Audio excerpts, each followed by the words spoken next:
آج کی گفتگو کا عنوان ہے 18واں پارہ سورہ نور آیت نمبر 35 سے لے کر رکوع کے ختم تک۔ گویا یہاں سے سورت کا 5واں رکوع شروع ہو رہا ہے اور پارے کا 10واں رکوع شروع ہو رہا ہے۔ اوپر کی آیتوں سے اس کا ربط اور تعلق یہ ہے، اللہ تعالیٰ نے واضح ارشاد فرمایا کہ تمہارے پاس ہم نے نشانیاں بھیجی ہیں واضح، اور کچھ مثالیں بھیجی ہیں گزشتہ لوگوں کی، اور اس میں نصیحت ہے متقیوں کے واسطے۔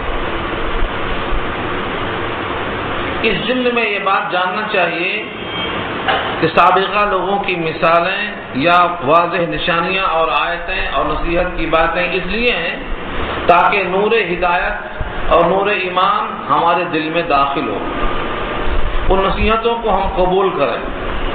اسی لیے اللہ تعالیٰ نے ان کی مثالوں کو پیش کیا۔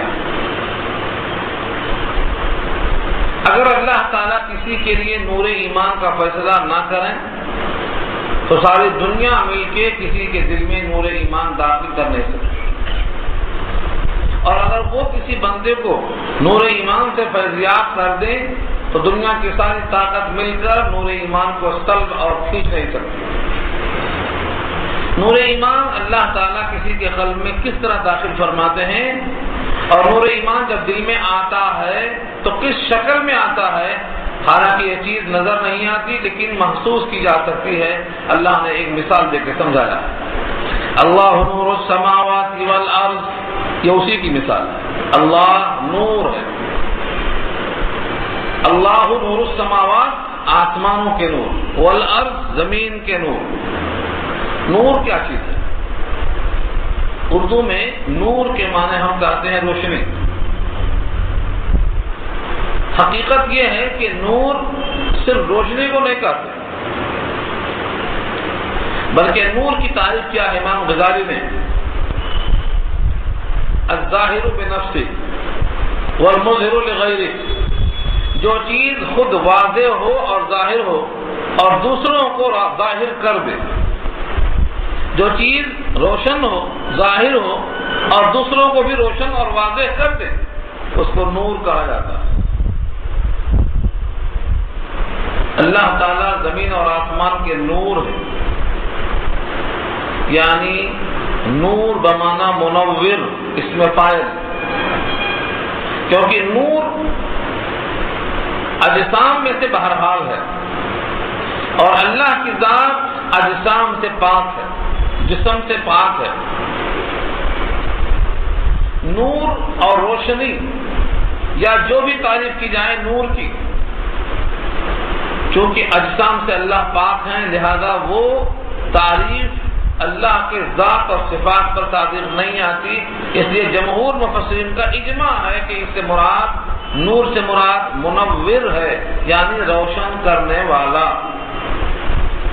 اللہ نور السماوات والارض، یعنی اللہ منور ہے، روشن کرنے والا ہے آسمانوں کو اور زمین کو۔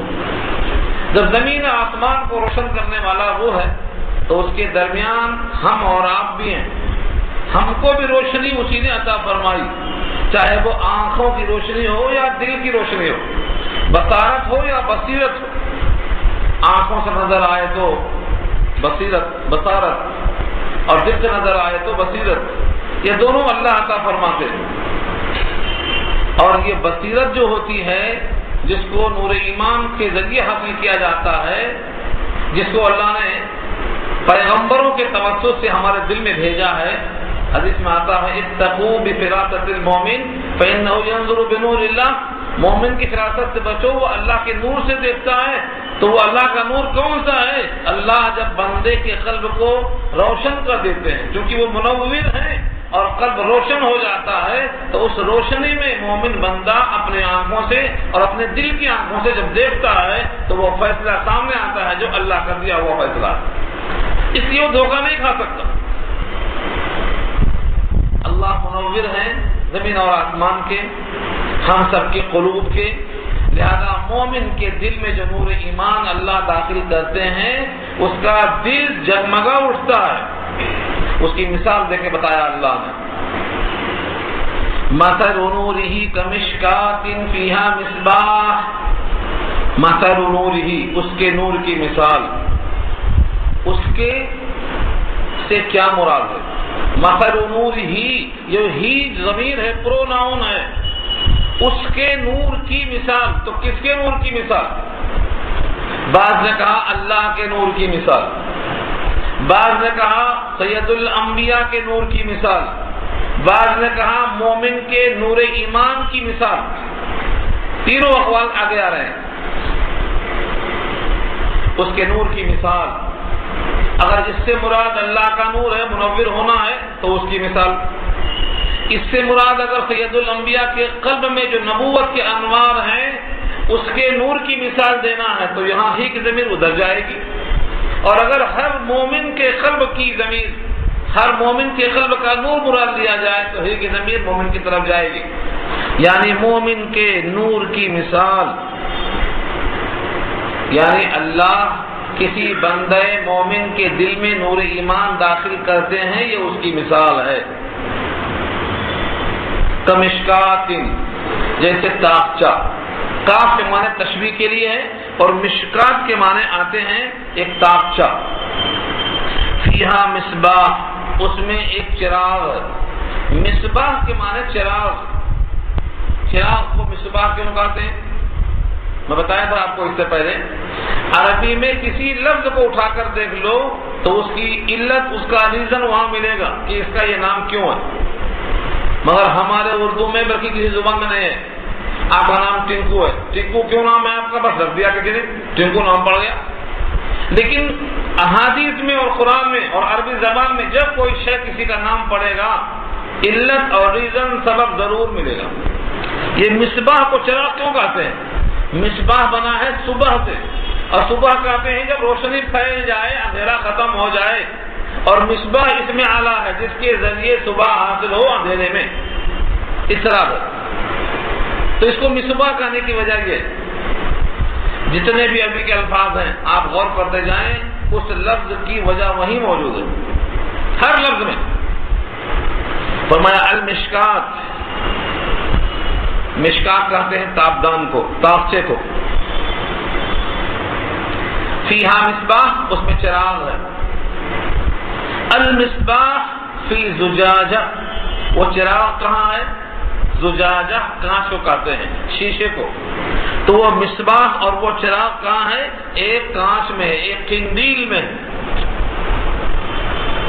آپ صرف چراغ رکھیے تو اس کی روشنی وہیں کا وہیں پیلی نظر آئے گی. لالٹین جلا کر دیکھ لو، وہیں کا وہیں روشنی پیلی نظر آئے گی، دھواں نظر آئے گا. اس کے اوپر کانچ بٹھاتے ہی روشنی صاف ہو جاتی ہے. تشبیہ دیا ہے کہ وہ چراغ کسی قندیل میں ہے، کانچ میں. الزجاجۃ کأنہا کوکب، اور وہ جو قندیل ہے وہ گندی نہیں ہے، عام قندیل کی طرح نہیں ہے، آپ کانچ کی طرح نہیں ہے، بلکہ الزجاجہ، وہ جو قندیل ہے، وہ جو کانچ ہے، کأنہا کوکب، گویا کہ وہ تارا ہے. کوکب جمع کواکب، تاروں کو کہا جاتا ہے کواکب. تارے کی طرح چمکدار، اور ہر تارا برابر نہیں چمکتا، اس لیے آگے فرمایا کوکب دری، چمکدار تارا. ستارے بھی کئی ہیں، ایک ستارہ سوریا بھی تو ہے. سوریا اپنی رفعت میں، بلندیوں میں سب سے ممتاز ہے. علامہ اقبال نے سوریا کی عظمت کو مشبہ بھی بنایا اور کہا کہ اگر کوئی بندہ سوریا کی طرح بلند ہونا چاہتا ہے، بغیر کوئی کو سب چاہتے سب ہیں کہ ہوں اوج سوریا پہ مقیم. پہلے پیدا تو کرے ویسا کوئی قلب سلیم، دل تو بناؤ صحابہ کی طرح. تو سوریا کیوں کہا اقبال نے؟ کیونکہ بلندی میں، عظمت میں، رفعت میں، چمکداری میں سب سے اونچا ہے وہ. تو اللہ فرماتے ہیں کہ وہ کوکب صرف کوکب نہیں، صرف ستارہ نہیں، بلکہ دری صفت ہے اس کی، چمکدار ستارہ. اس کے بعد فرمایا کہ وہ جو قندیل ہے، یوقد من شجرۃ مبارکۃ زیتونہ، وہ چراغ جلایا جاتا ہے، روشن کیا جاتا ہے.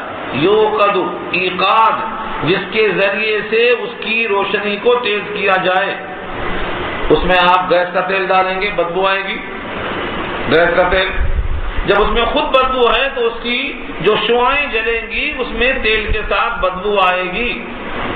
تو اللہ فرماتے ہیں کہ وہ جو چراغ ہے اس کے اندر جو شعاعیں ہیں وہ ایسے تیل کی ہے جو بالکل شفاف، کیسا ہے؟ یوقد، روشن کیا جاتا ہے، من شجرۃ، ایک ایسے درخت سے، مبارکۃ، جو درخت برکت والا ہے، یعنی زیتون کا درخت۔ یہ زیتونۃ اس کی وضاحت ہے، زیتون کی مکمل تعریف میں یہاں کروں گا تو گھنٹہ ادھر چلا جائے گا۔ آپ کو اس کی مکمل بحث دیکھنا ہے تو سورہ والتین والزیتون کی تشریح دیکھ لیجیے۔ والتین اور زیتون کی اللہ نے قسم کھا کے بتایا، یہ درخت اور اس کے پھل کے بارے میں حدیث میں آتا ہے اس کے تیل کو کھاؤ بھی، جسم پر لگاؤ بھی، کیونکہ یہ بابرکت درخت ہے، اسی سے لیا گیا، بابرکت درخت ہے، شفا ہے، غذا ہے۔ اور جس کے گھر میں زیتون کا تیل ہے وہ یہ نہ کہے کہ سالن نہیں ہے، روٹی سے لگاؤ کھاؤ۔ ہاں، خالص للشرب کہا جاتا ہے، بہترین پینے کی چیز ہے۔ اور بعض اطباء نے خبر دی ہے کہ زیتون کے تیل کھانے والے کے دل میں کولیسٹرول جمع نہیں ہوتا، نکال کے پھینک دیتا ہے۔ مگر یہ طبی چیزوں کو چھوڑیے، جب اللہ نے بابرکت کہہ دیا اور ان درختوں کی قسم کھایا جو وادی سینا میں ہیں، وہ تین والزیتون میں دیکھیا کہ یہ درخت بڑا بابرکت، اور اس درخت کو اللہ نے بابرکت کہا، اس کا تیل بالکل صاف اور شفاف ہے، وہ اس قندیل میں چلایا جاتا ہے، یعنی زیتون کا نہایت مفید، لا شرقیہ ولا غربیہ، وہ درخت نہ شرقی ہے نہ غربی ہے۔ بعض دفعہ لکھا ہے شارحین نے کہ جس درخت کو ہر طرف کی دھوپ ملتی ہے، ہر طرف کی فضا ملتی ہے، اس کے تیل میں اور اس کے غذائیت میں قدرت زیادہ ہوتی ہے بمقابلہ اس درخت کے جس کو ایک طرف سے چھاؤں پڑتی ہے، جس کو ہم بولتے ہیں چھاؤں مارنا۔ تاجر کو تاجر چھاؤں مارتا، ایسے ہی پیڑ کو پیڑ چھاؤں مارتا۔ گاؤں والے بولتے ہیں کہ یہ درخت پہلے سے ہے، دوسرا درخت اس کے نیچے پنپے گا نہیں، چھاؤں مارتا۔ یہ فرماتے ہیں کہ یہ درخت ایسا ہے، لا شرقیہ ولا غربیہ، کسی بھی طرف سے نہ اس کو ہم شرقی کہیں گے نہ اس کو ہم غربی کہیں گے، بلکہ اس کی رخ، اس کی توجہ ہر طرف۔ یہ مثال شرقیہ اور غربیہ کی، یا تو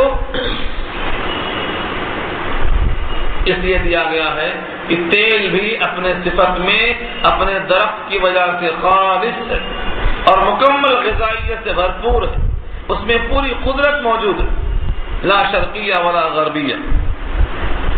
یکاد، قریب ہے، زیتھا، کہ اس کا تیل، یضیء، روشن ہو جائے، جل اٹھے، ولو لم تمسسہ نار، اگرچہ اس کو آگ نہ چھوئے، آگ لگ جائے تب تو پوچھو مت، آگ لگنے سے پہلے لگتا ہے جل اٹھے گا۔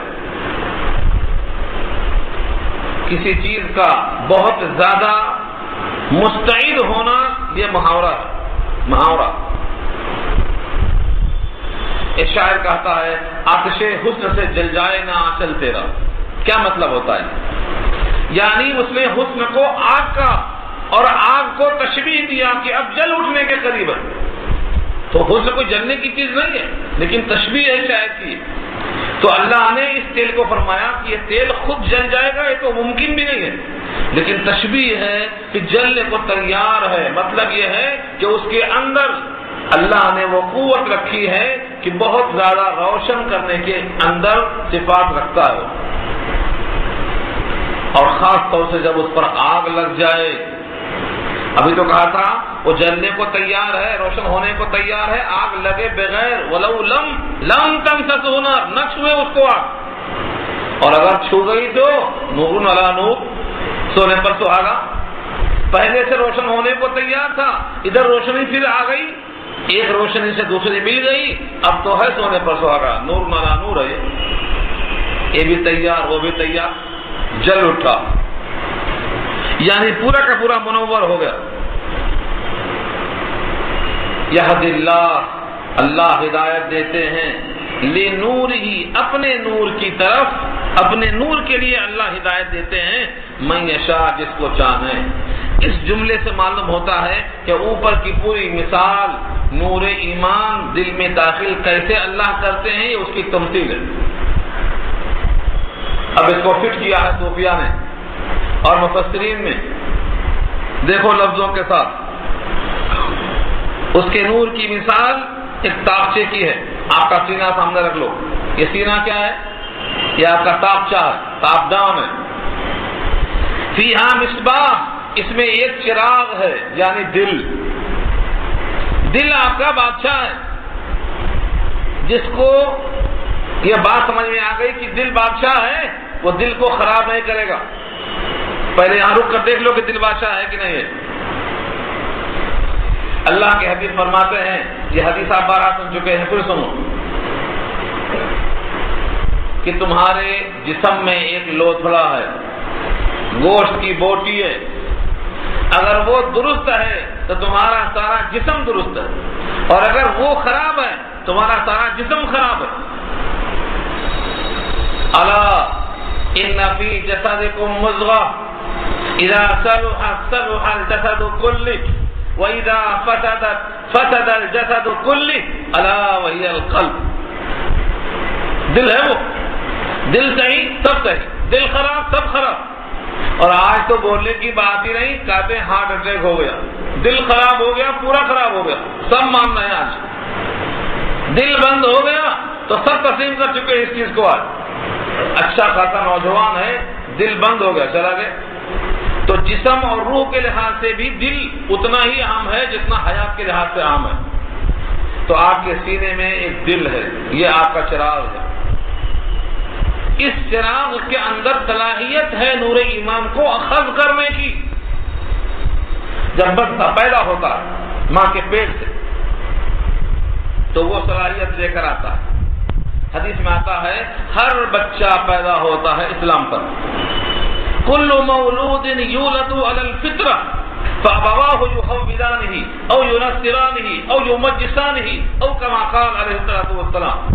ہر بچہ جب پیدا ہوتا ہے ماں کے پیٹ سے تو فطرت اسلام پہ پیدا ہوتا ہے۔ اب اس کے ماں باپ اگر یہودی ہیں تو یہودی بنا لیتے ہیں، اور مجوسی ہیں تو مجوسی بنا لیتے ہیں۔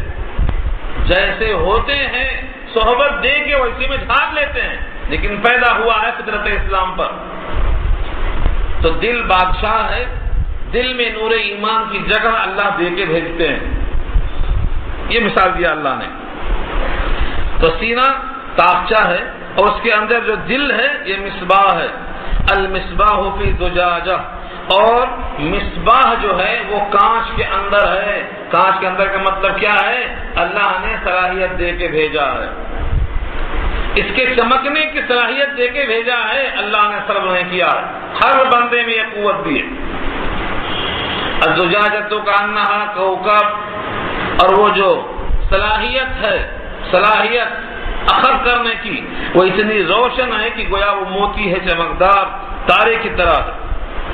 اب اس کے اندر اللہ تعالیٰ نے جو تیل ڈالا ہے، وہ تیل ایسے درخت کا ہے جو بابرکت ہے، وہ اسلام ہے۔ اللہ نے اسلام کے ذریعے، انبیاء کے ذریعے، ان کی زبان کے ذریعے، کلمہ طیبہ کے ذریعے آپ کے دل میں وہ بہترین تیل ڈالا۔ اور آپ نے سنا ہوگا، دوسری آیتیں سناتا ہوں میں آپ کو پہلے تاکہ اندازہ ہو۔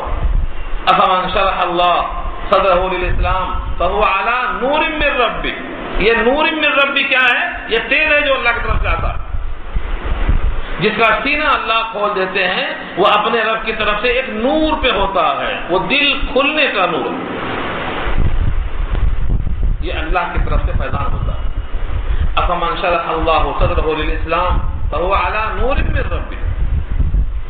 تو یہ دونوں آیتیں اپنے اپنے مقام پر موجود ہیں کہ جب بندے کا سینہ اللہ کھولتے ہیں تو وہ اپنے رب کی طرف سے نور پہ ہوتا ہے، یعنی رہنمائی پہ ہوتا ہے، یعنی اس کے دل میں ایک بات القاء کی جاتی ہے کہ تو اسے قبول کر لے۔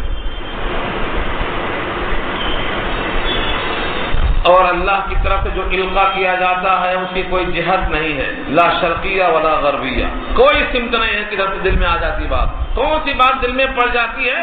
اس کی کوئی جہت مقرر نہیں کیا اللہ نے. پہلے سے صلاحیت موجود تھی, پیدائشی میں لے کے آیا تھا, وہ خود اس قابل تھی کہ اگر اس کو نہ چھیڑا جاتا تو اسلام پر باقی رہتا. اب ادھر سے جب نور ہدایت داخل ہوتی ہے تو وہ جل اٹھتا ہے, صحیح صحبت مل جاتی ہے تو نکھار آ جاتا ہے. یہ ہے نور علی نور. اسی پہ اللہ فرماتے ہیں یہد اللہ لنورہ من یشاء, جس کو اللہ اپنے نور کی توفیق دیتے ہیں اور راستے کو پا لیتا ہے. تو تینوں طرح یہ بات منظور ہے. اگر یہاں مومن کے ایمان لانے کی طرف اشارہ ہے ہدایت کا نور, تو اس طرح سے اس کی تشبیہ دیا. اور اگر یہ نبوت کی طرف اشارہ ہے, نبوت کا نور, تب تو پوچھنے کی بات ہی نہیں. یہی تفصیل بیان ہی ہوگی سید الانبیاء کے نور نبوت کی طرف.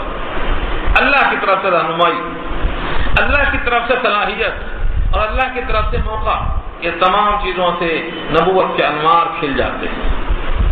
اور نبی کا دل ساری امت کے لیے روشن کرنے والا چراغ ہوتا ہے.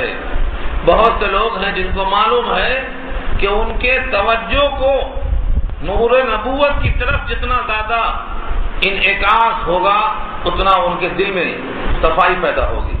آخر کیا وجہ ہے کہ ساری دنیا میں جتنے انسان ہیں, کتنے بھی ولی ہو جائیں اور کتنے ہی بڑے متقی بن جائیں اور کتنے ہی بڑے عالم اور فلسفی بن جائیں, لیکن صحابہ کے پیروں کی دھول کے برابر نہیں پہنچ سکتے.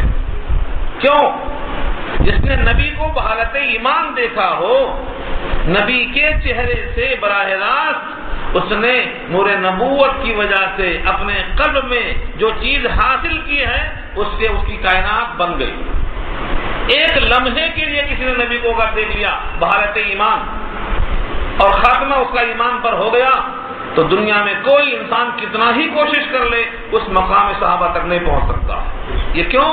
کیونکہ نبی کے دل میں جو نور نبوت ہے اس سے بندے کو براہ راست اکتساب نور کا موقع ملا ہے. یہ اس کی وجہ ہے صحابہ کا مقام اتنا اونچا. لیکن ایک ضمنی بات یاد آئی, عرض کیے دیتا ہوں, اتنے بڑے مقام رکھنے والے صحابہ, ان کو بھی رسول اللہ نے مدینے میں صفے کے چبوترے پر بٹھا کر قرآن کا درس دیا ہے. وہ بھی قرآن سے بے نیاز نہیں تھے. آج کون کہہ سکتا ہے کہ ہم قرآن سے بے نیاز ہیں, ہم کو ہدایت یہاں سے اور وہاں سے مل جائے گی؟ صحابہ کرام سے بڑا اس زمین پر کوئی نہیں ہو سکتا. انبیاء کے بعد ان کا مقام سب سے اونچا, لیکن وہ قرآن کریم کو لفظاً لفظاً سبقاً سبقاً نبی سے پڑھ کر سیکھ کر اکتساب کر کے اپنے ایمان کو کامل کرنے والے ہیں. اب دنیا میں کوئی کہتا ہے کہ ہمیں اس قرآن کی حاجت نہیں ہے, میں اس سے بے نیاز ہوں, تو وہ سمجھ لو کہ اپنے آپ کو شیطان کے نرغے میں پاتا ہے. کیونکہ صحابہ کو بھی قرآن کریم کو سیکھے بغیر چارہ کار نہیں تھا. قرآن کریم کے ذریعے سے انہوں نے اپنے آپ کو پختہ کیا ہے اور اسی سے انہوں نے اسلام کو سیکھا. ایک ایک لفظ کو نبی سے پوچھتے تھے, جہاں جو بات سمجھ میں نہیں آتی نبی وضاحت فرماتے تھے. تو یہ نور نبوت اگر نبی کا ہے تو یہ بہت واضح ہے. اور اگر یہ اللہ کا نور ہے تو اللہ تعالیٰ کا جو نور ہے اس کی تشبیہ ہے. یہ تشبیہ بھی اللہ کے نور پر بیان ہی ایسے ہی چسپاں کی جاتی ہے. بندے کے دل میں نور ایمان ہے نہیں ہے, بندے کو اللہ نے ہدایت دے دی, کلمہ پڑھ لیا, کلمے کے دونوں جز مان لیا, لیکن اس کے دل میں وہ نور جو کلمے کے ذریعے سے پیدا ہوتا ہے وہ کتنا قوی ہے. اس کی ترازو اللہ کے نبی نے ایک حدیث میں پیش کی ہے. وہ ترازو میں ہم اپنے آپ کو تول لیا کریں. ہر مومن کو اپنے ایمان کو تولنا ہے کہ جتنا ایمان ہے اتنا کافی ہے یا اور کوشش کرنا ہے. صحابہ نے آخری دن تک کوشش کی ہے. یہ حدیث آپ اپنے تک محدود مت رکھیے, سب کو پہنچائیے, آپ اس کے داعی بن جائیے. فرمایا نبی صلی اللہ علیہ وسلم نے جب کسی کے دل میں نور ایمان داخل ہو جاتا ہے تو 3 صفت پیدا ہو جاتی ہے. وہ 3 صفت علامت ہے کہ دل میں نور ایمان داخل ہو گیا. کیا ہے؟ الانابت الی دار الخلود, التجافی عن دار الغرور, الاستعداد للموت قبل نزول. دنیا دار غرور ہے، اس سے دوری پیدا ہو جاتی ہے. اس پر کیا بھروسہ کریں؟ کبھی بھی ہوا اکھڑ سکتی ہے، اور کبھی بھی ایک لمحے کے لیے یہ خبر آ سکتی ہے کہ اب تیری ملکیت ختم. تیری چیز، تیری ملکیت میں جو کچھ تھا آج دوسروں کا ہو گیا، تیری مرضی کے بغیر، تیری رائے کے بغیر، تیری خواہش کے بغیر، تیرے نہ چاہتے ہوئے بھی آج سے تیری ہر ملکیت کی چیز دوسرے کی ہو گئی. دار غرور ہے یہ. اس پر کیا دھوکہ کرنا؟ جب سمجھ میں آ جاتا ہے تو اس سے دوری پیدا ہو جاتی ہے. جھوٹ اس کے لیے، حرام کمائی اس کے لیے، دوسروں کی گردن مارنا اس کے لیے، عزت و آبرو کی فکر نہ کرنا اس کے لیے، اللہ کا حکم توڑنا، اپنے رب کا حکم توڑنا اس دنیا کے لیے. یہ سمجھ میں آ جانے کے بعد انسان سمجھتا ہے کہ دار غرور ہے، چھوڑ دیتا ہے.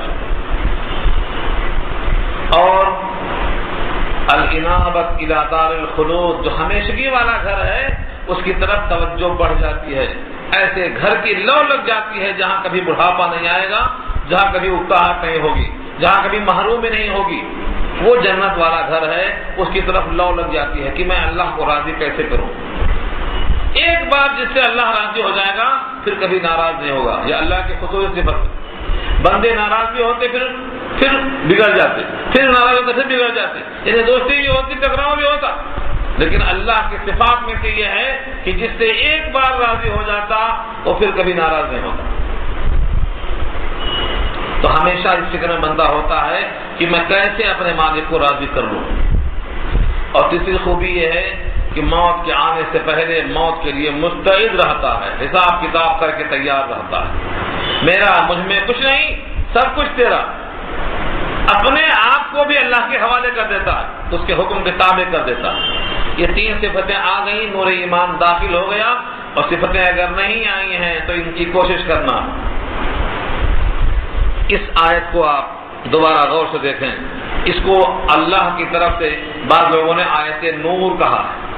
آیت نور کیوں کہا؟ لفظ نور کی وجہ سے. جیسے آیت الکرسی ہے، کرسی کی وجہ سے. اللہ نور السماوات والارض، اللہ نور ہے یعنی منور ہیں، آسمان اور زمین کو روشن کرنے والے ہیں. مثل نورہ، ان کے نور کی مثال کمشکات فیہا مصباح، جیسے تاغچہ کہ اس میں چراغ ہے. المصباح فی زجاجہ، اور ایک چراغ ہے جو قندیل میں ہے. اور الزجاجۃ کأنہا کوکب، اور وہ قندیل بھی گویا روشن، صاف، شفاف، بہترین ستارہ ہے، چمکدار ہے. یوقد من شجرۃ مبارکہ، روشن کیا جاتا ہے اس قندیل میں بابرکت درخت کا تیل، یعنی زیتون کا، جو نہ شرقی ہے نہ غربی ہے. یعنی اس پر کسی کی چھاؤں نہیں ہے، کوئی سمت سے متعین اور محدود نہیں ہے. یکاد زیتھا، قریب ہے کہ اس کی روشنی یضیء، جل اٹھے، روشن ہو جائے. ولو لم تمسسہ نار، اگرچہ اس کو نہ چھوئے آگ. نور علی نور، نور پر نور ہے، سونے پر سہاگا ہے. یعنی پہلے سے استعداد تھی، اب اللہ نے اس کے اندر القاء کر دیا. دونوں میں اتصال ہو گیا اور دل روشن ہو گیا، کائنات کو اپنے اس نور ایمان سے دیکھنے لگ گیا. یہدی اللہ لنورہ من یشاء، ہدایت دیتے ہیں اللہ اپنے نور ہدایت کو جس کو چاہتے ہیں. اپنے نور کے واسطے اللہ رہنمائی کر دیتے ہیں. وَيَضْرِبُ اللَّهُ الْأَمْثَالَ لِلنَّاسِ، اور بیان کرتے ہیں اللہ مثالیں لوگوں کے لیے. یہ مثال ہدایت کی ہے کہ اللہ ہدایت کس طرح دیتے ہیں. آپ کے دل میں براہ راست روشنی کا القاء ہوتا، ایک ایک بات پہ ایمان لے آتا ہے، ایک ایک جملے پہ. آپ صحابہ کے واقعات سنو اور نبی کے پیغام پہنچانے کا طریقہ سنو. جو قتل کرنے آیا تھا وہ ایمان لے کے جاتا ہے، دل میں ڈال دیتے اللہ. جو شخص آپ کا مخالف ہے، آپ سے نفرت کرتا ہے، وہ آپ سے ایسی محبت کرتا ہے کہ وہ اتنی محبت کائنات میں کسی سے نہیں کرتا. یہ کیسے؟ دل میں القاء کرتے ہیں. یہ ہدایت جس کو چاہتے ہیں اللہ دے دیتے ہیں. سمجھ اللہ ان یہدیہ یشرح صدرہ للاسلام، اس کا بھی یہی مطلب ہے. جب اللہ کسی بندے کے واسطے اسلام کا فیصلہ کر دیتے ہیں تو اس کا سینہ کھول دیتے ہیں. سینہ کھل گیا مطلب اس میں ڈال دیا. اور جس کو ہدایت کی توفیق نہیں ہوتی ہے اس کے سینے کو اللہ نہیں کھولتے، بلکہ وہ ابھی آگے سنیں گے آپ مثالیں کیسا گھٹتا ہے، آگے مثالیں ان کی بھی آ رہی ہیں. واللہ بکل شیء علیم، اللہ ہر چیز کو جانتے ہیں، جاننے والے ہیں اللہ ہر چیز کو، یعنی ایمان کو بھی اور صاحب ایمان کو بھی اور ایمان کے صفات کو بھی اور ایمان کے لوازمات کو بھی اور ایمان کے تقاضوں کو بھی اللہ سب چیزوں کو جاننے والے ہیں. کس کے دل میں کتنا نور ایمان داخل ہوا اور کون کس چیز کا استحقاق رکھتا ہے اللہ کو خوب معلوم ہے. واللہ بکل شیء علیم. فی بیوت اذن اللہ ان ترفع ویذکر فیہا اسمہ. اس آیت میں مسائل بہت ہیں، ہم سارے مسائل کا احاطہ تو نہیں کر سکتے، ہم صرف لفظوں کو سمجھا دیتے ہیں، کچھ ضروری احادیث لاتے ہیں، بقیہ آپ اپنا وقت لگائیں اور مزید اس میں کوشش کرتے چلے جائیں. قرآن کریم کی ایک صفت میں بھی کہا گیا ہے لا ينقضی عجائبہ، اس کے عجائبات کبھی ختم نہیں ہوں گے. تو کوئی آدمی بیان کیسے کر سکتا ہے جو ختم ہی نہ ہو؟ کوئی شخص کتنا ہی پڑھ کے آئے پوری بات آپ کے سامنے لا ہی نہیں سکتا ہے. اس لیے یہ تو رہنمائی ہے، تذکرہ ہے، نصیحت ہے، ایک ڈگر ہے. ایسا سوچو، اس پر چلو. یہ کتاب اللہ کی رہنمائی کے واسطے آئی ہے. اللہ فرماتے ہیں فی بیوت، ان گھروں میں. بیت کی جمع بیوت، بیوت جمع ہے اور بیت واحد ہے. بیت اللہ اللہ کا گھر. کس کو کہتے ہیں؟ یہ خانہ کعبہ کو بیت اللہ کہتے ہیں، وہ اللہ کا گھر ہے. ایک ہے تو بیت اللہ ہے. اور بیوت اس سے مراد مسجدیں ہیں. جتنے دنیا میں مسجدیں ہیں یہ سب بیوت اللہ ہیں. یہاں وہی کہا گیا فی بیوت اذن اللہ، گھروں میں اجازت دیا اللہ نے، یہ کہ ترفع، اس کو رفع کیا جائے. فی بیوت، گھروں میں یعنی مسجدوں میں، کیونکہ بیت اللہ اللہ کا گھر ہے اور بیوت جتنے بھی ہیں دنیا میں سب کے سب خانہ کعبہ کی بیٹیاں ہیں، یعنی اسی کے مماثل ہیں وہ.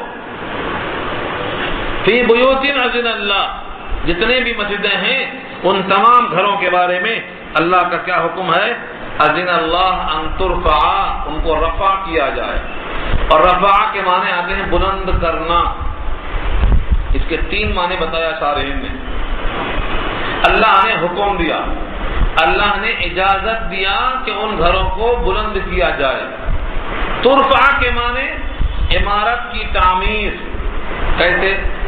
لفظ یرفع دیکھو آیا ہے وَإِذْ يَرْفَعُ إِبْرَاهِيمُ الْقَوَاعِدَ مِنَ الْبَيْتِ، جب ابراہیم اور اسماعیل بیت اللہ کی بنیادوں کو اٹھا رہے تھے تو کیا لفظ ہے؟ یرفعو. اسی کو کہا یہاں پر ترفع. تو معلوم کیا ہوا؟ عمارت کی بنیادوں کو اٹھانے کے واسطے بھی لفظ ترفع استعمال ہے.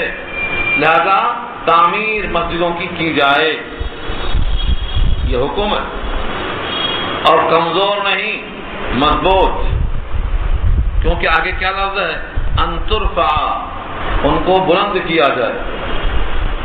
جب مسجدیں حضرت عثمان غنی کے زمانے میں لوگوں نے دیکھا کہ انہوں نے مسجد نبوی کو ساگوان کی لکڑی سے، سال کہتے ہیں ساگوان کو، عربی میں سال آتا ہے، ساگوان کی لکڑی سے اور گچ اور چونے سے اور منقش پتھروں سے تعمیر شروع کیا. تو لوگوں نے اعتراض کیا کہ جو کام نبی کے زمانے میں نہیں ہوا وہ آپ کیسے کر رہے ہیں؟ انہوں نے فرمایا فی بیوت اذن اللہ ان ترفع، اللہ کے گھروں کو بلند کیا جائے اور اللہ کے گھروں کو مضبوط تر بنایا جائے. اگر دکھاوا ریاکاری نہ ہو تو انشاءاللہ گھروں کی تعمیر کا وعدہ ہے. جو میرے گھر کو دنیا میں بنائے گا اس کا گھر میں بناؤں گا. حدیث میں آتا ہے من بنا مسجدا للہ بنا اللہ لہ بیتا فی الجنہ، جو بنائے گا اللہ کی خاطر، شرط ہے لیکن اللہ کی خاطر. میں بڑا مالدار ہوں، میں بڑا سخی ہوں، میرا نام ہو، میرا چرچا ہو، میرا جھنڈا اٹھایا جائے، اگر یہ مقصد ہے تو یہی حاصل ہو جائے گا، وہاں نہیں ملے گا. اور وہ مقصد ہے تو یہاں ظاہر نہیں کرنا، وہاں ملے گا. میرے گھر کو جو بنائے گا من بنا مسجدا للہ بنا اللہ لہ بیتا فی الجنہ، تو اس کا گھر اللہ بنائے گا جنت میں۔ تو ان ترفع کے ایک معنی کیا ہے؟ بلند کرنا گھروں کو، مضبوط کرنا، گچ اور ساگوان سے اس کو بنانا۔ حضرت عثمان غنی نے اپنے خلافت کے زمانے میں خوب بہترین بنایا مسجد نبوی کو، سجایا بیت اللہ کو۔ تو تعمیر کرنا، اچھا لگنا، یہ بھی معنی ہے۔ اور ترفع کے معنی ایک معنی اور ہے، اللہ کے گھروں میں اللہ نے اجازت دے دی کہ اس کو خوب سنوارا جائے، یعنی وَيُذْكَرُ فِيهَا اسْمُهُ، اور اس کے نام کا چرچا ہو، وَيُذْكَرُ اور تذکرہ ہو، چرچا ہو، فِيهَا ان گھروں میں، عبادت خانوں میں، اسمہ اس کے گھر کا، اس کے نام کا چرچا۔ اللہ کا نام، جب اللہ کا نام لیں گے تو اس سے مراد اللہ کی ذات ہوگی، کیونکہ ذات پر ان کا نام دلالت کرتا ہے۔ جب آپ کہیں گے اللہ تو یہ تو لفظ ہی ہے، یہ تو ایک نام ہے، لیکن یہ جو نام ہے اللہ کا، یہ اللہ کی ذات پر دلالت کرتا ہے۔ جب آپ کہیں گے یا اللہ، اے اللہ، تو آپ نے لفظ کو نہیں پکارا، اس لفظ کے ذریعے سے آپ نے ذات اللہ کو پکارا۔ جب بندہ اللہم کہتا ہے تو گویا اللہ سے ہم کلام ہوتا ہے، اللہ سے ہم مخاطب ہوتا ہے۔ اسی لیے ہمیشہ اللہ کے نام کو پر پڑھو، عظمت کے اظہار کے لیے کہ تم اللہ سے مخاطب ہو۔ اللہ، تو اللہ کے نام کا اس میں چرچا کیا جائے، اللہ کا نام اس میں خوب لیا جائے۔ اللہ نے اجازت دے دی اپنے گھروں میں، لفظ بیوت کہا، لفظ مسجد نہیں کہا، مسجد کہا جا سکتا تھا۔ استشارحین لکھتے ہیں کہ جو بھی کام اللہ کے لیے کیا جائے، جس مقام پر عبادت خانہ ہو، نماز پڑھنے کی جگہ ہو، قرآن کا درس ہوتا ہو، حدیث کا درس ہوتا ہو، خانقاہ ہو، جہاں ذکر و اذکار ہوتے ہیں، جہاں لوگوں کو نصیحتیں ہوتی ہیں، وہ سب اسی بیوت میں آ گئے، کیونکہ یہاں لفظ بیوت کے معنی گھر، مسجدیں تو اس کا معنی مرادی ہے، لہذا ہر گھر جہاں علم ہو، جہاں قرآن کا درس ہو، جہاں اللہ کا ذکر ہو، ان تمام جگہوں کا احترام کرنا چاہیے۔ مسجدوں کا احترام، علامہ قرطبی نے 15 آداب بتائے ہیں مسجدوں کے، 15 آداب بتائے ہیں اسی آیت کی ذیل میں۔ مسجدوں کے تمام آداب میں سے آپ سارے یاد نہ کر سکتے ہوں تو کم سے کم ایک تو یاد کر لیں، اور وہ یہ ہے کہ جب مسجد میں آئیں تو کوشش کریں کہ باوضو آئیں اور آتے ہی 2 رکعت نماز تحیۃ المسجد پڑھ لیں۔ اور اگر پورے 15 آپ یاد کر کے عمل کر لیں تو حدیث میں آتا ہے جو مسجد کے آداب کو بجا لائے گا، اللہ اس کے واسطے جنت میں استقبال کا انتظام بنائیں گے، آتے ہی اس کا استقبال ہوگا۔ مسجدوں میں گندی چیزیں کھا کے نہیں آنا، مسجدوں میں گندے تیل کا چراغ نہیں جلانا، بیڑی سگریٹ جس سے منہ سے بدبو آتی ہو، ایسی بدبو والے کو مسجد سے باہر کیا جانا جائز لکھا ہے، کیونکہ فرشتوں کو اذیت پہنچتی ہے۔ نبی صلی اللہ علیہ وسلم نے ایک شخص کو دیکھا کہ منہ سے بدبو آتی ہے تو مسجد نبوی کے قریب میں جو قبرستان جنت البقیع ہے، آپ نے وہاں داخل کر دیا اس کو، کہا جب تک منہ صاف نہ کر کے آؤ یہاں آنے کی گنجائش نہیں ہے۔ اللہ کو ایسی نماز کی ضرورت نہیں، اللہ کے سامنے آنا ہے تو منہ کو صاف کرنا، اللہ کے سامنے ایسی حالت میں آنا کہ تم پر اللہ کو پیار آئے، نبی کی شکل میں آؤ، نبی کی نقل میں آؤ، منہ کو صاف کر کے مسواک کر کے آؤ۔ لہسن پیاز کھانا ہی ہے تو اس کی بدبو کو مار کے یعنی پکا کے کھا کے آؤ، کچی پیاز کھانا منع، لہسن کھانا منع۔ فقہا لکھتے ہیں اسی کے حکم میں سگریٹ بھی ہے، بیڑی بھی ہے، تمباکو بھی ہے، شراب بھی ہے، جو بھی چیزیں آپ کھاتے ہیں بدبودار، بلکہ کسی کے قریب میں کھڑے ہونے سے اگر پسینے کی بدبو آتی ہے تو اس سے بھی اذیت ہوتی ہے، اس سے بھی احترام کرنا چاہیے، بچنا چاہیے، نہا کے دھو کے آنا چاہیے۔ اس پر کئی واقعات ہیں، مگر ہم چاہتے ہیں یہ ہیں کہ کم سے کم بنیادی بات سامنے آ جائے کہ آپ مسجدوں کے آداب میں دنیا کی باتیں نہ کریں، جب کریں تو اللہ کی بات کریں، کیونکہ ابھی سن چکے آپ یذکر فیہا اسمہ، اللہ کے نام کا چرچا ہو، جب باتیں ہوں تو اللہ کی باتیں ہوں۔ گندگی سے مسجد کو بچائیں، جب گندگی مسجد میں پڑتی ہے تو وہ ایسا سکڑتی ہے، لکھا ہے جیسے کوئی جسم آگ سے سکڑ جاتا ہے۔ مسجد چاہتی ہے کہ صفائی کا یہاں لحاظ کیا جائے، ہم بھی چاہتے ہیں ہماری وجہ سے کسی کو زحمت نہ ہو، ہم کھاتے ہیں کبھی کبھی یہاں کچھ گر جاتا ہے، بہتر طریقہ یہ ہے کہ نہ گرنے پائے، اور حکم یہ ہے کہ اپنے ساتھ مسجد کے اندر 7 سال سے کم بچوں کو نہ لائیں۔ جنبوا صبیانکم عن المساجد، مسجدوں سے اپنے بچوں کو دور رکھیں۔ تو کتنے سال کے ہوں وہ دور رکھا جائے؟ حدیث میں آتا ہے جب بچے تمہارے 8 سال کے ہوں تو نماز کا حکم دو، اور جب 10 سال کے ہوں تو تھپڑ مار کے لاؤ، تاکہ جب بالغ ہو جائیں تو فرض نماز ایک بھی ضائع نہ ہونے پائے۔ تو 7 سال کے بعد حضور نے کہا ان کو نماز پڑھنے کا حکم دو۔ اس کا مطلب صاف ہوتا ہے کہ 7 سال سے پہلے ان میں شعور نہیں ہوتا ہے، ان کو کھینچ تان کے لانے کی ضرورت نہیں ہے مسجدوں میں، بلکہ حدیث کے الفاظ ہیں جنبوا مساجدکم عن صبیانکم، اپنے بچوں سے اپنے مسجدوں کو دور رکھو، کیونکہ ان کو گندگی کا شعور نہیں ہوتا۔ میں کہاں تک بتاؤں آپ کو؟ یہ 15 میں سے چند بتایا میں نے آپ کو، ان باتوں کا آپ لحاظ کر لیں تو انشاءاللہ یہ کافی ہے۔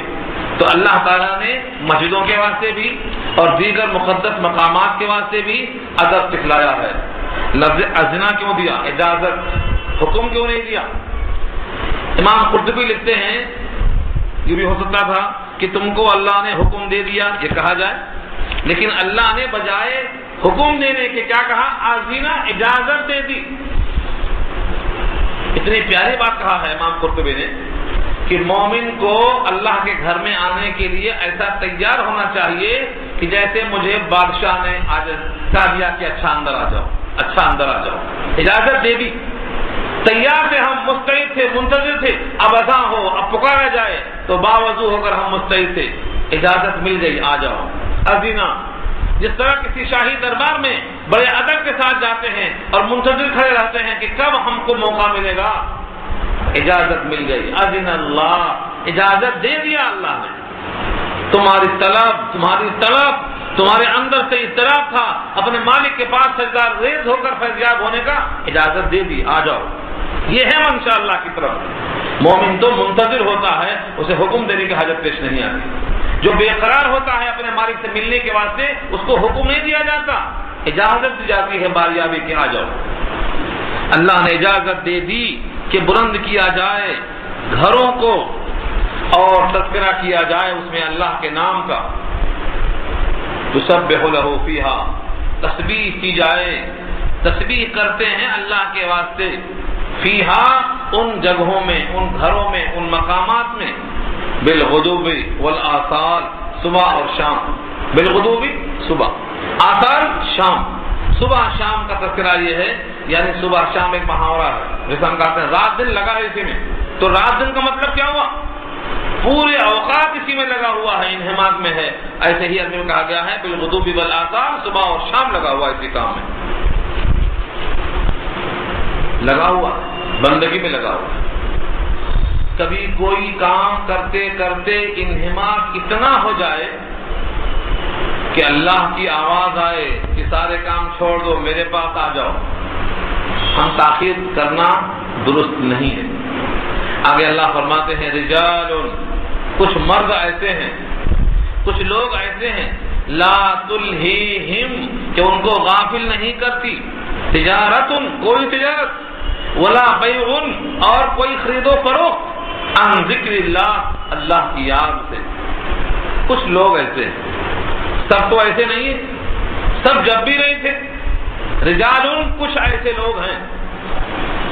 لکھا ہے کہ نبی صلی اللہ علیہ وسلم کے صحابہ میں 2 صحابی ایسے تھے، ایک کا کاروبار تھا لوہے کا، لوہے کو گرم کرتے تھے بھٹی میں۔ بتاؤ کون صحابی ہیں؟ کون بتائیں گے آپ میں سے؟ ایک صحابی ہیں جن کو لوہے کی بھٹی کا کام تھا، لوہا گرم کر کے اس کو ٹھوکتے تھے، یہ ہے خباب ابن الارت۔ ایک اور صحابی ہیں، مختلف صحابہ ہیں، صحابہ کو آپ پڑھیے، ہم سمجھتے ہیں کہ وہ صحابی تھے تو کوئی کام نہیں کرتے تھے، ہاتھ باندھ کے کھڑے رہتے تھے۔ صحابہ کام کرتے تھے، صحابہ تاجر تھے، صحابہ کسب معاش میں اپنا وقت لگاتے تھے، لیکن کوئی کاروبار اللہ کی یاد تو انہیں غافل نہیں کرتا تھا۔ یہی تو ہے شان، ہمارے پاس لوگ سمجھتے ہیں بزرگ ہونا ہے تو کاروبار چھوڑو. بزرگی کاروبار کے ساتھ راحت حاصل ہو سکتی ہے. صحابہ سے بڑا بزرگ کون ہو سکتا ہے؟ بزرگی کا مطلب یہ نہیں ہے کہ آپ کسب معاش نہ کریں، آپ شادیاں نہ کریں، آپ بچے پیدا نہ کریں، ان کو پڑھائیں لکھائیں نہ، ان کو تعلیم نہ دیں، ان پر توجہ نہ دیں. ایک ایک فرد پر توجہ دینا چاہیے. رجال، کچھ لوگ ایسے تھے. تو ایک صحابی کا کام یہ تھا کہ وہ لوہا پیٹتے تھے. جب وہ لوہے کو اٹھا کر مارتے تھے، لوہا گرم ہے تو اس کو مار سکتے ہیں، جب ٹھنڈا ہو جاتا ہے تو پھر گرم کرتے ہیں، یہ دستور ہے. وہ صحابی کے بارے میں لکھا ہے کہ وہ ہتھوڑا اٹھاتے تھے، اوپر لے جاتے تھے، اور موڑوں تک اگر اتفاق سے چلا گیا، لوہا گرم ہے، تاؤ ہے مارنے کا، لیکن اذان کی آواز آ گئی تو اس کو واپس لا کے مارتے نہیں تھے، وہیں پیچھے چھوڑ دیا کرتے تھے. وہ جیسے اللہ کا حکم آ گیا ہے، اب آ جاؤ، اب میرے پاس آ جاؤ. تو اللہ کو اتنا چاہتے تھے وہ کہ دنیا کے کسی بھی کام میں منہمک ہو چھوڑ کے آ جاتے تھے. یہ صحابہ کی تاریخ میں لکھا. ایسے کچھ اور واقعات بھی نقل کیا ہے امام قرطبی نے یہاں پر کہ صحابہ کون کون سے اور کام کرتے تھے، کس کس کام میں رہا کرتے تھے. جیسے ہی کام میں آواز پڑتی تھی وہ آگے کا معاملہ طے نہیں کرتے تھے، کسی بھی کام میں رہتے تھے. میں تمام واقعات سنانے کا وقت نہیں ہے، لیکن اتنی بات عرض کر دوں کہ نماز کی جب اذان کی آواز آ جائے تو ہمیں کسی کام میں لگنا نہیں چاہیے. ہمارے پاس کیا عہدی پنا ہو گیا معلوم، آدھا گھنٹہ پہلے اذان ہوگی. کیوں؟ کیونکہ اذان سن کے تو ہم آتے ہی نہیں، ہم تو گھر ہی دیکھ کے آتے. ابھی 10 منٹ باقی ہے، ابھی 5 منٹ باقی ہے. مدینے میں، مکے میں دیکھا آپ نے، اذان کے بعد اتنا ہی موقع دیتے ہیں کہ پیشاب پیخانہ کر کے وضو کر کے آ سکتا ہے. بس بیٹھے ہیں گھڑی کے انتظار میں، گھڑی دیکھ کے نہیں آنا ہے، اذان سن کے آنا ہے. اذان سن کے آنے والا اس کا مقدار بنے گا جو تعریف کی گئی ہے. یہ ان کی شان ہے. تو رجال کہا کر فرمایا کچھ لوگ ایسے ہیں، رجال لا تلہیہم تجارت ولا بیع عن ذکر اللہ. کچھ مرد ایسے ہیں جن کو غافل نہیں کرتی. یہ تلہیہم کون سا ہے؟ جو الہاکم التکاثر آیا ہے، الہاکم تم کو غافل کر دیا، اور لا تلہیہم ان کو غافل نہیں کرتی. تکاثر نے تم کو غافل کر دیا ہے، اور تجارت اور کاروبار ان کو غافل نہیں کر سکتے. کچھ صحابہ بازار میں ہوتے تھے، بازار میں ہونے کے باوجود اذان کی آواز آتی وہیں چھوڑ کر چلے جاتے. یہ اللہ کی طرف سے ان کی تربیت ہوئی تھی نبی صلی اللہ علیہ وسلم کے ذریعے سے. اور لفظ رجال لائے. لفظ رجال کیوں لائے؟ لکھتے ہیں امام قرطبی کہ لفظ رجال رجل کی جمع ہے جس کے معنی مرد کے آتے ہیں. مسجدوں کو آباد کرنا، اذان پر لبیک کہنا یہ مردوں کے ذمہ ہے، عورتوں کے ذمہ نہیں ہے. یہیں سے نکلا. کچھ لوگ کہتے ہیں مرد عورت برابر، مرد عورت برابر ہو ہی نہیں سکتے. اللہ پیدا کرنے والے ہیں، انہوں نے دونوں میں فرق رکھا. اس میں کتنے فرق ہیں ان کو بتایا جائے، ایک مستقل کتاب بنے گی. اتنے فرق ہیں. عورت کے لیے اذان سن کر مسجد میں جانے کا حکم نہیں ہے، ان کو الگ کرنے کی واسطے لفظ رجال لایا گیا ہے. رجال، کچھ مرد ایسے ہیں جن کے کاروبار تجارت اللہ کی یاد تو ان کو نہیں روکتی، اذان سنتے ہی پہنچ جاتے ہیں. عورتوں کے لیے کون سا مقام سب سے افضل ہے؟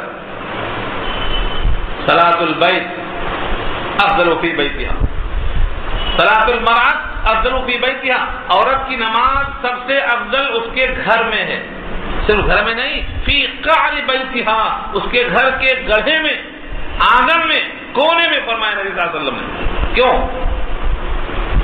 ایک خاتون نے آ کر کہا کہ اللہ کے نبی میرا دل چاہتا ہے میں آپ کے پیچھے نماز پڑھوں. نبی کے پیچھے نماز پڑھنے کی خواہش کیا. آپ نے فرمایا تمہارا میرے پیچھے نماز پڑھنے سے بہتر ہے تمہارے گھر میں پڑھنا. تمہارے گھر میں بھی تمہارے دالان سے بہتر ہے کمرے میں پڑھنا، کمرے سے بہتر ہے کمرے کے کونے میں پڑھنا. کیوں؟ استر ہے، چھپانا ہے، چھپانے کی چیز ہے. العورت کے معنی چھپانے کی چیز، چھپا کے رکھو. جو چیز قیمتی ہوتی ہے تجوری کے اندر رکھتے ہیں آپ، باہر رکھیں گے کوئی مار دے گا. اندر رکھتے ہیں. علامہ اقبال نے اسی کو طرز کیا تھا. کیا چیز ہے آرائش و قیمت میں زیادہ؟ آزاد یہ نسواں یا زمرد کا گلو بند. زمرد کا گلو بند اگر ہو، زمرد کہتے ہیں ایک قسم کا بہترین قسم کا، یہ جیسے آپ لال ہے، گوہر ہے، موتی ہے، موگا ہے، مرجان ہے، ایسے زبرجد بھی ہوتا. تو اس کا ہار آپ کہاں رکھتے ہیں؟ تو کہتے ہیں اندر رکھتے ہیں. قیمتی ہے تو جس کے گلے میں وہ پہناتے ہیں وہ قیمتی نہیں ہے؟ اس کو باہر چھوڑ دیں گے آپ سڑک پہ بغیر لباس کے، بغیر کسی محرم کے، بغیر کسی محافظ کے، نگہبان کے؟ فرمایا ہے کہ عورت کی نماز گھر میں بہتر ہے. عورت کی نماز حرم کے مقابلے میں بھی گھر میں بہتر ہے. حرم کے مقابلے میں بھی نبی کے پیچھے پڑھنے سے بھی بہتر ہے گھر میں پڑھنا، صرف اس لیے کہ وہ عورت کے لیے بہتر ہے. نبی نے کہا ہے کوئی وجہ ہو جائے نہ، صلاۃ المرأۃ افضل فی بیتہا، یہ روایت بخاری کے اندر موجود ہے. یہاں لفظ رجال میں بہت ہے. رجال کے معنی کچھ مرد ایسے ہیں کہ ان کے ذمہ ہے اذان سن کے آ جانا، نہیں غافل کرتی ہے ان کو کوئی تجارت، نہ کوئی خرید و فروخت. یہ دونوں ایک ہی چیز ہے، تجارت کاروبار اور بیع بیچنا خریدنا. یہ دو لفظ کیوں لایا گیا؟ فرمایا کہ تجارت عام ہے اور بیع خاص ہے. بعض تجارت ایسی ہیں جن کا نفع 6 مہینے کے بعد آتا، بعض کا سال بھر میں آتا اور بعض کا تو مرنے کے بعد آتا. یا ایھا الذین آمنوا هل ادلکم علی تجارت تنجیکم من عذاب علیم، اے ایمان والو آؤ تم کو بتاتا ہوں میں ایسی تجارت جو تم کو بچا لے گی عذاب علیم سے. تجارت ہے نا، تجارت ہے. مومن تجارت کرتا، اپنے وقت کو دینی کام میں لگا کر کاروبار کر رہا ہے، یہ تجارت ہے. یہ کسان کھیت میں بیج لگاتا ہے، 6 مہینے کے بعد فصل آتی ہے، تجارت ہے وہ بھی، دنیا کی اور آخرت کی. لیکن بیع کے معنی یوں دیا یوں لیا، 5 دیا روپیہ لیا، یہ بیع ہے. نفع یہاں مراد یہ ہے کہ یہ کاروبار نقد ہو یا ادھار، پرانا لمبا ٹائم کا ہو یا کم ٹائم کا، کوئی بھی کاروبار ایسا نہیں ہے کہ بھائی اذان ہو گئی ہے ہونے دو، یہ 2 منٹ میں لگتا ہے یہ کر لیتے. نہیں، یہ نفع عارضی ہے، جلدی ہو سکتا ہے، یہ بھی ان کو ہو رہا نہیں. یہ ہے تجارت کے بعد بیع لانے کا مقصد. نہ کوئی تجارت نہ کوئی بیع، اللہ کی یاد سے، وَإِقَامِ الصَّلَاةِ اور نماز کے قائم کرنے سے، وَإِيتَاءِ الزَّكَاةِ اور زکات کو دینے سے. یہ سب چیزیں ان کو غافل نہیں کر پاتی. ان کے دل میں ایک خوف ہے، کس چیز کا؟ يَخَافُونَ يَوْمًا تَتَقَلَّبُ فِيهِ الْقُلُوبُ وَالْأَبْصَارُ، ڈرتے رہتے ہیں وہ ایسے دن سے کہ الٹ پلٹ جائیں گے اس میں دل اور نگاہیں خیرہ ہو جائیں، آنکھیں الٹ جائیں گی اور ان کے دل گھبرا جائیں گے. تقلب کے معنی آتے ہیں دل میں دھڑکن تیز ہو جانا. تو ایسے دن سے وہ ڈرتے ہیں، ایسے دن کی پکڑ سے وہ ڈرتے ہیں کہ بہت سے دل اور بہت سی آنکھیں الٹ جائیں گی. اتنا خوف ان کو. اور ڈرنے کی وجہ کیا ہے؟ لیجزیہم اللہ، تاکہ اللہ ان کو دے احسن ما عملوا، جو انہوں نے عمل کیا ہے اس کا بہتر بدلہ. وَيَزِيدَهُم مِّن فَضْلِهِ، جتنا کیا ہے اتنا ہی دے گا تو بدل ہوگا، بدلا بولتے. لیکن اللہ فرماتے ہیں نہیں، ہم اس پر زیادہ کچھ دیں گے اپنے فضل سے. برابر دیا تو عدل، بڑھ کے دیا تو فضل. حدیث میں آتا ہے جب تولو تو جھکتا ہوا تولو، برابر تولو گے تو یہ عدل ہے، جھکتا ہوا تولو گے تو فضل. حدیث کے الفاظ ہیں دن ورجح، تولو جھکتا ہوا تولو. آج لوگ ڈنڈی مارنے کو فن سمجھتے، جس کو دیکھو ڈنڈی مار رہا. یہ کیوں ڈنڈی مارتے ہیں؟ کیونکہ ان کو نہیں معلوم ہے کہ ہماری آخرت کیسے خراب ہو رہی. ہم دنیا کے خاطر نہیں پیدا کیے گئے. تو تولنا برابر یا عدل ہے. اللہ فرماتے ہیں میں ان کے عمل کا بدلہ تو دوں گا، وَيَزِيدَهُم مِّن فَضْلِهِ، اپنے فضل سے زیادہ بھی دوں گا. وَاللَّهُ يَرْزُقُ مَن يَشَاءُ بِغَيْرِ حِسَابٍ، اور اللہ دیتے ہیں، رزق دیتے ہیں یا دیتے ہیں من یشاء، جس کو چاہیں، بغیر حساب کے، کوئی حساب کتاب نہیں، جتنا چاہیں دینے پر وہ قادر ہے. کوئی یہ سمجھے کہ میں اپنے طرف سے حاصل کر لوں گا، ایسا نہیں ہے۔ اللہ نے ہر بندے کا رزق ماں کے پیٹ میں لکھ کر کے بھیج دیا، اس میں سے اگر ایک روٹی اور ایک بوٹی کم آئے تو موت نہیں آئے گی، اس کو کھائے بغیر۔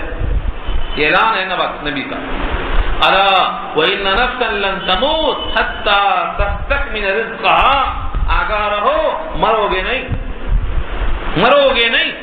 کب تک؟ جب تک اپنے رزق کی تکمیل نہ کر لو گے، اور تکمیل رزق کی ہو گئی تو ایک لقمہ زائد نہیں کھا سکو گے۔ اعلان ہے اللہ کا، بھروسہ ہونا چاہیے ہمیں اللہ پر۔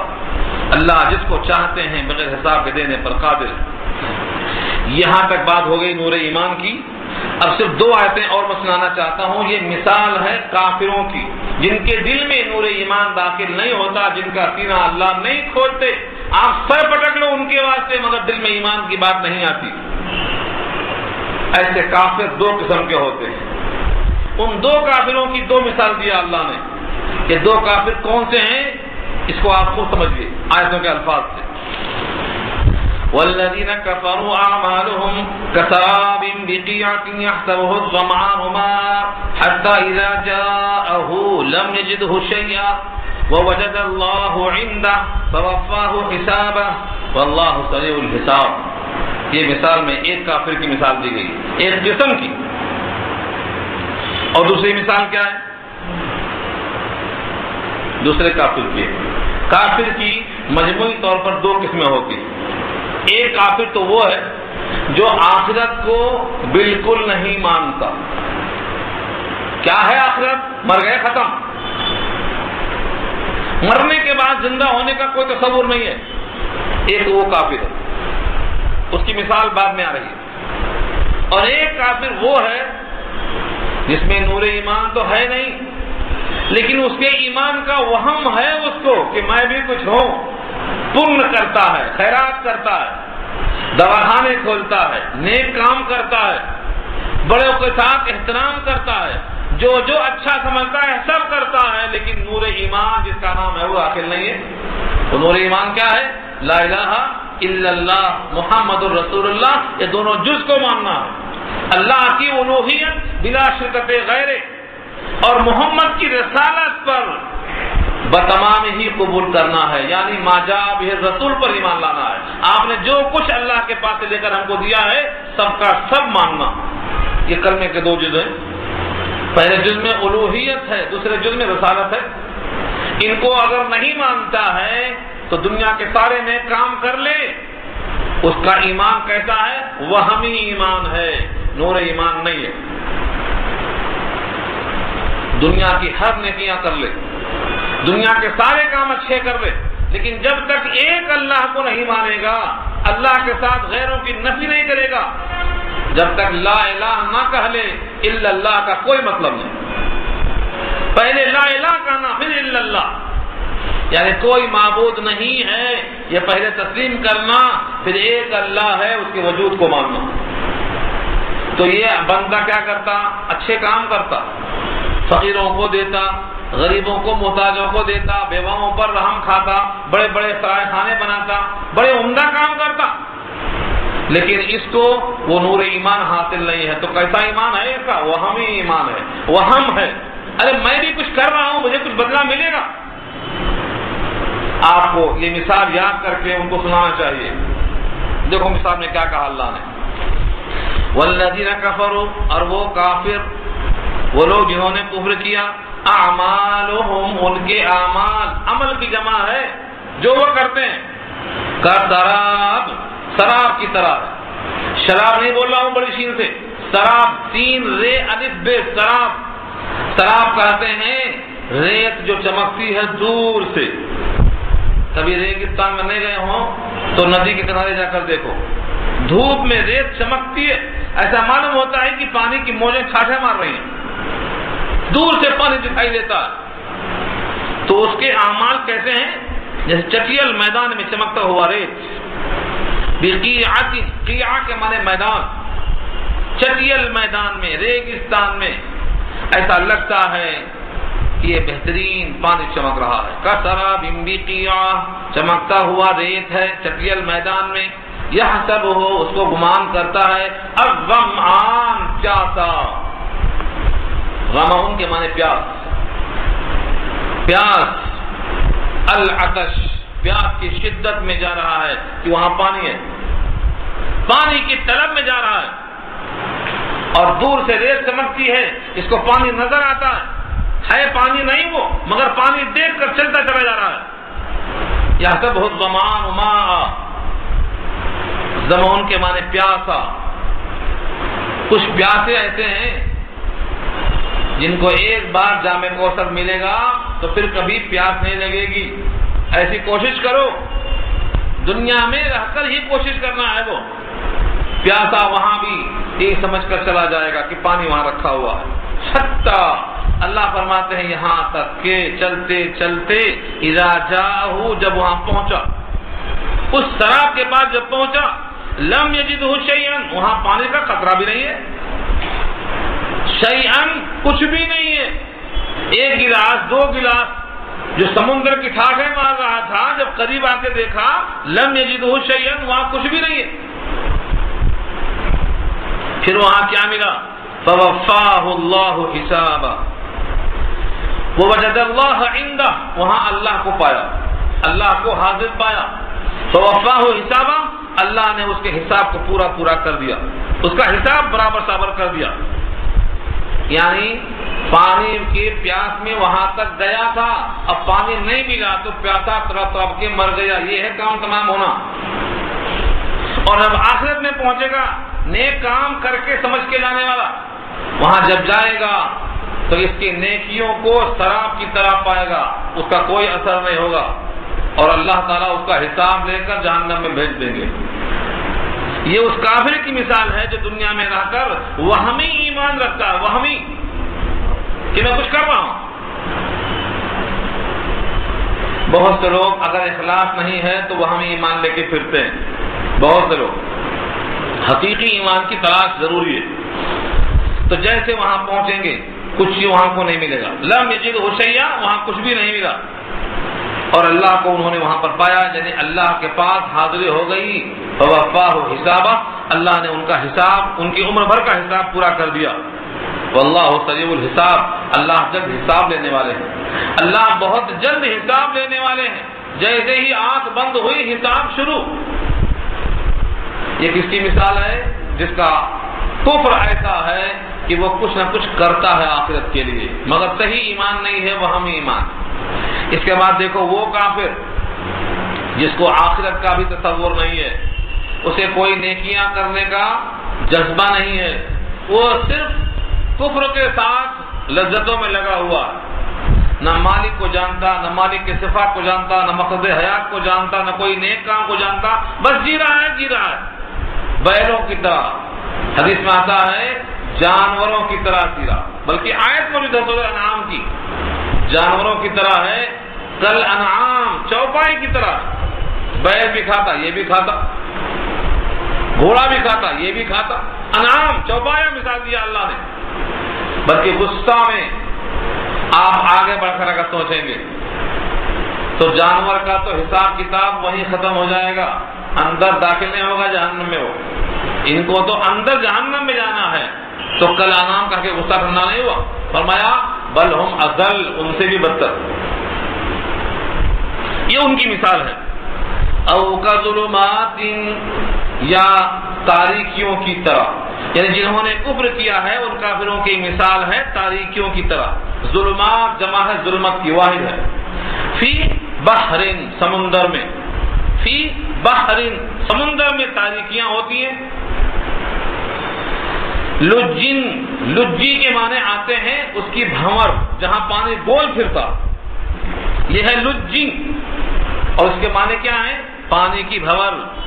گہرے سمندر میں، گہرے سمندر میں اندرونی اندھیرے کو کہتے ہیں لجینی. لجی یغشا موج من فوقہ، موج من فوقہ سحاب، ایک موج اس کے اوپر پھر ایک موج اور اس کے اوپر بادل.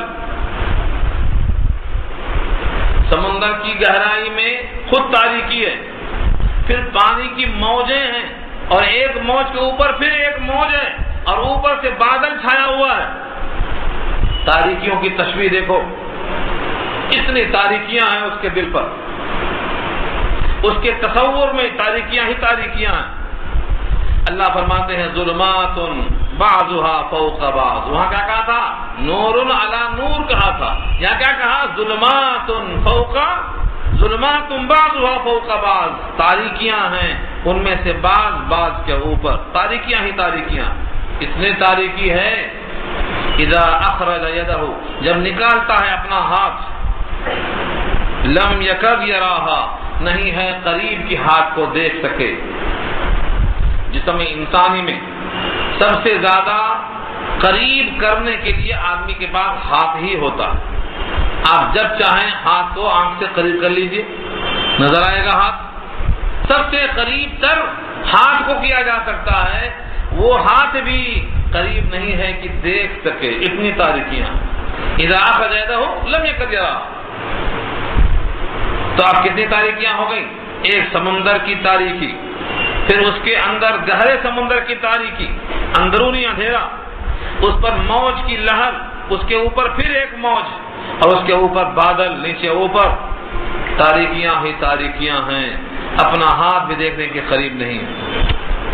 آیت شخص کو اللہ فرماتے ہیں وَمَن لَّمْ يَجْعَلِ اللَّهُ لَهُ نُورًا فَمَا لَهُ مِن نُور، جس کو اللہ نہ کر دے نور ہدایت، جس کو اللہ نہ دے اس کے لیے نور کہیں میں اثر نہیں ہو سکتا۔ فما لہ من نور، اس کے لیے کوئی نور نہیں۔ اس لیے دنیا میں سب سے زیادہ محبوبیت، سب سے زیادہ افضلیت، سب سے زیادہ اشرفیت کس کو دیا اللہ نے؟ اپنے حبیب سید الانبیاء کو دیا۔ اور آپ اللہ سے یوں دعا کرتے تھے اللہم اجعل قلبی نورا وبصری نورا وَلَحْمِ نورا وَعَظْمِ نورا وَشَعْرِ نورا۔